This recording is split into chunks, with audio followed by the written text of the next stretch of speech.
जय श्री राम।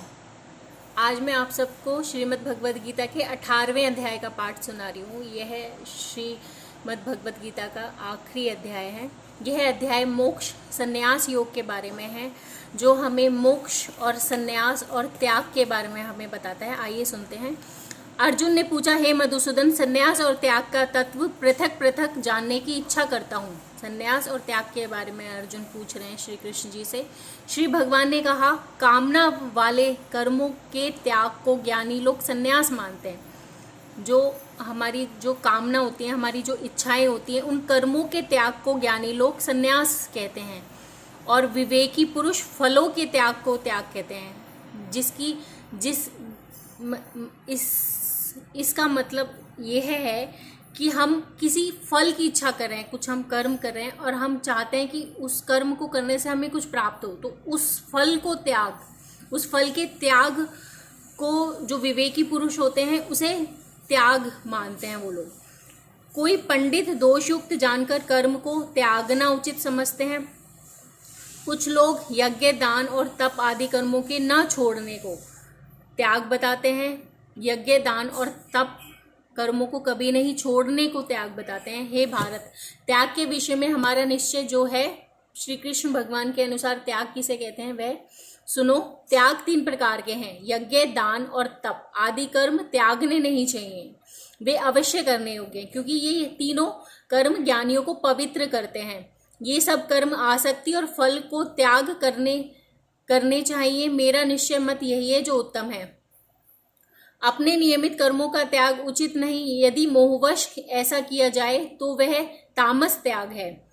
कर्म दुखप्रद है, यह विचार कर शरीर के कलेश के भय से जो त्याग कहलाता है, उसे त्याग का फल नहीं मिलता, वह राजस त्याग कहलाता है। जो मोह के वशीभूत होकर किया जाता है उसे तामस त्याग कहते हैं। और जो शरीर को कलेश पहुंचाकर, कष्ट पहुंचाकर जो किया जाता है उसे हम राजस त्याग कहते हैं। हे अर्जुन, अपना कर्म अवश्य करने योग्य है, वह फल हमें अपना कर्म करना ही चाहिए निश्चित करके, जो बिना फल और आसक्ति को त्याग कर, फल को और आसक्ति को त्याग कर जो किया जाता है उसे राजस सात्विक कर्म कहते हैं। सात्विक कर्म।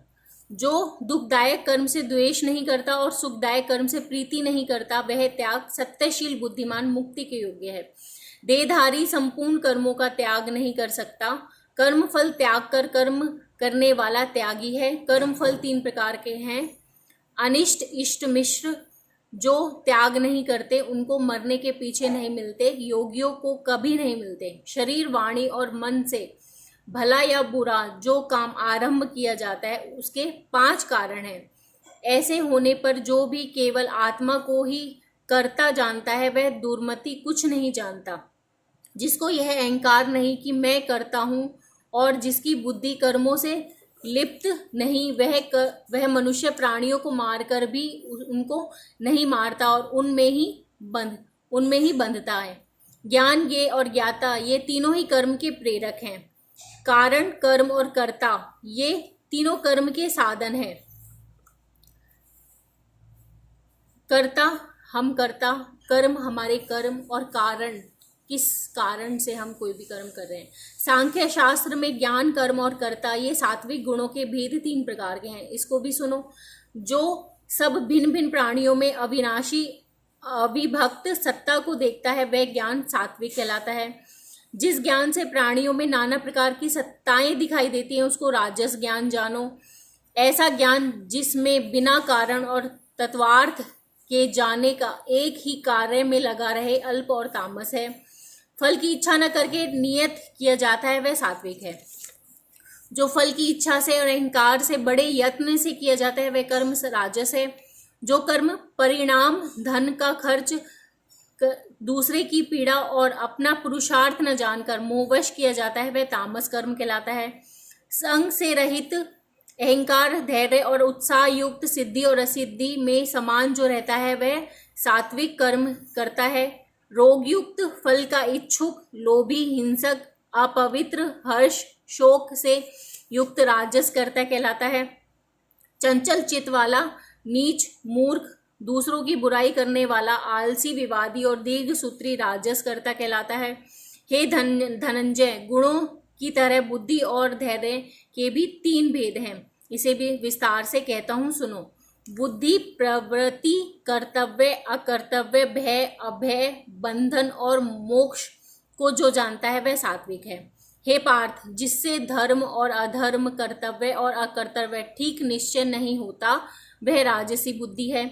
हे पार्थ, जिस अज्ञान से ढकी बुद्धि करके मनुष्य अधर्म को धर्म मानता है, वह तामसी है।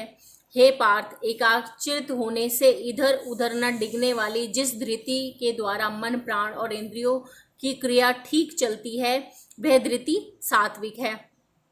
हे पार्थ, जो प्रसंग से फल की इच्छा वाला है, जो धर्म, काम और अर्थ को धारण करता है, वह धृति राजसी है। हे पार्थ, जिस धृति से मूर्खजन निद्रा, भय, शोक, विवाद और मद को नहीं त्यागते, वही तामसी वृत्ति है। हे भारत, 3 प्रकार के सुखों को सुनो, जिनके अभ्यास से चित्त रमता है और दुख का अंत हो जाता है, वही सुख सात्विक है।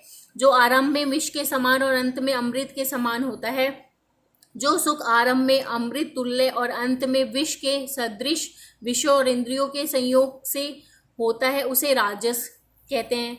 जो सुख आदि और अंत दोनों में मनुष्य को मोह में फंसाता है और नींद, आलस और प्रमाद से ये उत्पन्न होता है, वही तामस है। सुख भी 3 प्रकार के होते हैं। जो आरंभ में तो विष के समान लगता है और अंत में अमृत के समान लगता है, उसे सात्विक कहते हैं सुख। और जो आरंभ में सुख के समान लगता है, अमृत तुल्य लगता है और अंत में विष के समान लगता है, उसे राजस कहते हैं। और जो सुख हमें दोनों में, प्रारंभ और अंत में मोह में फंसाता है, नींद, आलस और प्रमाद से उत्पन्न होता है, उसे तामस कहते हैं। हे प्रकृति, इन तीनों गुणों के अलग कोई वस्तु आकाश, पाताल, देवलोक में नहीं है। हे परम तप, ब्राह्मण, क्षत्रिय, वैश्य और शूद्रों के कर्म स्वाभाविक गुणों से बटे हुए हैं।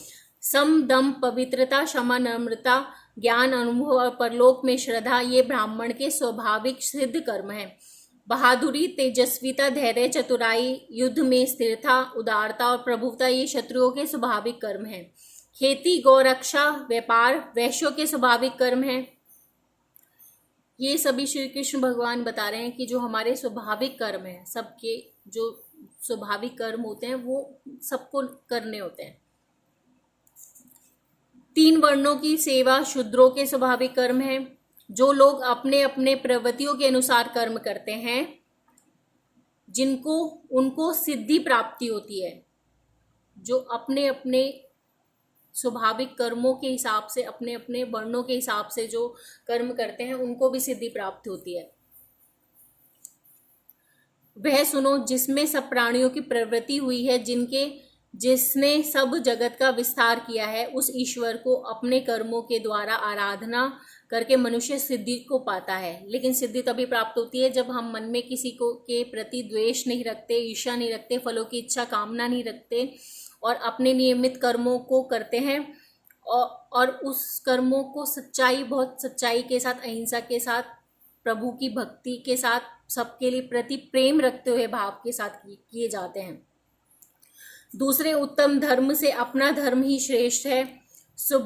अपना धर्म श्रेष्ठ है, लेकिन इसका मतलब ये नहीं कि हम दूसरे धर्म को नीच समझें और अपने धर्म को पूजने के लिए हम दूसरे धर्म की निंदा करें। निंदा करना बहुत गलत होता है। अपने धर्म को श्रेष्ठ समझना गलत नहीं होता, लेकिन दूसरे धर्म की निंदा करना बहुत गलत होता है।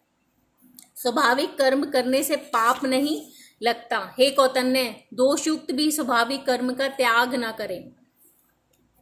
सर्वत आसक्ति को छोड़ने वाला, आत्मा को जीतने वाला, इच्छा रहित मनुष्य संन्यास के द्वारा सर्व कर्म निवृत्ति रूप परम सिद्धि को पाता है। हे अर्जुन, इस प्रकार का पुरुष शुद्धि को पाता है। फिर वह किस तरह ब्रह्म को प्राप्त होता है, सो मुझसे सुनो, यही ज्ञान की परानिष्ठा है।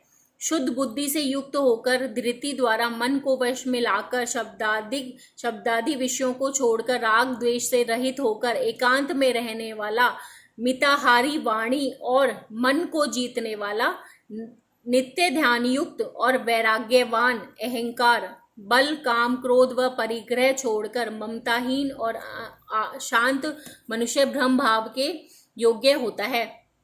ब्रह्म को प्राप्त हुआ पुरुष प्रसन्नचित होकर शोक व अभिलाषा को नहीं करता और जीव मात्र में समदर्शी होकर मुझ में परम भक्ति पाता है। इस प्रकार ज्ञानी मुझ में निवास करने वाला सदैव सब कर्मों को भी करता हुआ मेरे इस अनुग्रह से अविनाशी सनातन मोक्ष पद को प्राप्त होता है। वैसा ही ठीक जानता है। तदंतर तत्व से मुझको जानकर फिर मुझ में ही प्रवेश करता है। सावधानी से अपना मन मुझ में स्थिर कर और सब कर्मों को मुझ में ही अर्पण कर मनुष्य कर बुद्धि के योग आश्रय से निरंतर अपने चित्त को मुझ में लगा दे। मेरे में चित्त लगाकर मेरी कृपा से सब दुर्गम कष्टों से तर जाओगे। यदि अहंकार से मेरी ही बात सुनोगे तो नष्ट हो जाओगे। यदि अहंकार का आश्रय लेकर युद्ध नहीं करूंगा ऐसा मानते हो तो तुम्हारा निश्चय झूठा है, क्योंकि स्वभाव तुम्हें युद्ध में लगाएगा। हे कौतन्य, जिस कर्म को अब तू मोहवश करना चाहता है वही अपने स्वाभाविक कर्म में बंधा हुआ बेबस करेगा। हे अर्जुन, प्राणियों के हृदय में स्थिर ईश्वर उनको माया से इस प्रकार भ्रमा रहा है मानो सब यंत्र पर चढ़े हैं। हे भारत, सब भावों में उसी की कृपा से परम शांति और मुक्ति को पाओगे। यह मूढ़ से मूढ़ अज्ञान मैंने तुमसे कहा है। श्री कृष्ण भगवान आपको सबको, हम सबको ज्ञान दे रहे हैं, हम सबको बता रहे हैं कि मोह माया से बाहर निकलो, पर भगवान की भक्ति को, भगवान को अपना लो पूरे पूर्ण रूप से।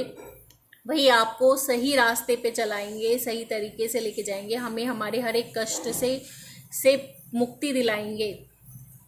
इसे भली भांति विचार कर जैसा चाहते हो वैसा करो। सबसे गूढ़ वचन को और सुन, क्योंकि तू मेरा परम मित्र है। इससे तेरे हित की कहूँगा। मेरे में मन लगाओ, मेरे भक्त हो, मेरा यज्ञ करो और मुझे ही नमस्कार करो। इस प्रकार मुझे पालोगे, यह मैं सत्य प्रतिज्ञा करता हूँ। क्योंकि तुम मेरे मित्र हो, सब धर्मों को छोड़कर केवल मेरी शरण में आओ, मैं तुम्हें सब पापों से छुड़ा दूंगा। श्री कृष्ण भगवान बोल रहे हैं भगवद गीता में अर्जुन से, और केवल सिर्फ अर्जुन से ही नहीं, यह हम सब से कह रहे हैं श्री कृष्ण भगवान। मैं फिर से आपको सबको बता रही हूँ, इस रास्ते पे हम सबको चलना चाहिए, हम सबको, कि मेरे में मन लगाओ, सिर्फ प्रभु में मन लगाओ, उनके भक्त हो, उनके लिए यज्ञ करो और प्रभु को नमस्कार करो।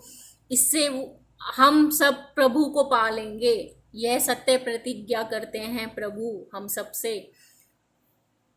यह मेरा रहस्य ऐसे पुरुष से जो मेरा तप ना करता हो, जो मेरा भक्त ना हो, मेरा सेवक ना हो और मेरा निंदक हो, कभी नहीं कहना चाहिए।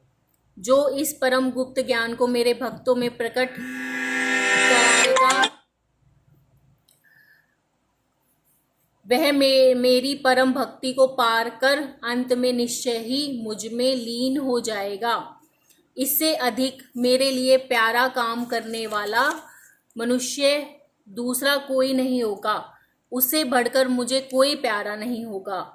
हमारे इस धर्म संवाद को जो कोई पढ़ेगा, मैं समझूंगा कि उसने ज्ञान यज्ञ से मेरी पूजा की।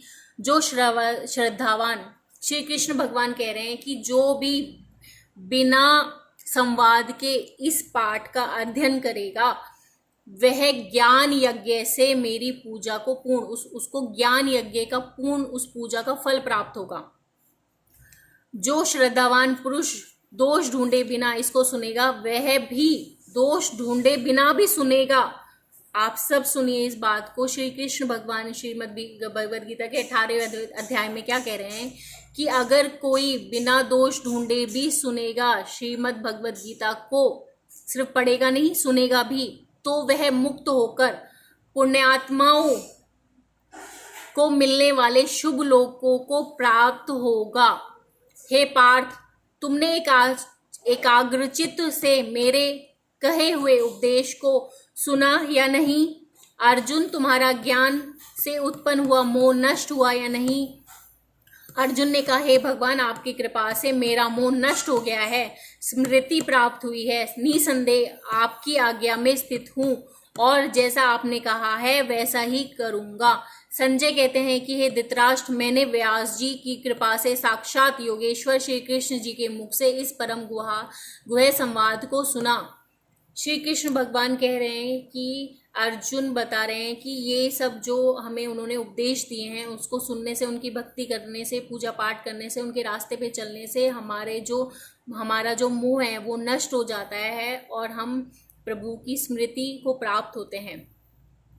हे राजन, श्री कृष्ण अर्जुन के अद्भुत पुण्य कारक संवाद को स्मरण करके मैं बारंबार प्रसन्न होता हूँ। श्री कृष्ण भगवान के इस अद्भुत रूप को स्मरण करके मुझे बड़ा ही विस्मय हो रहा है।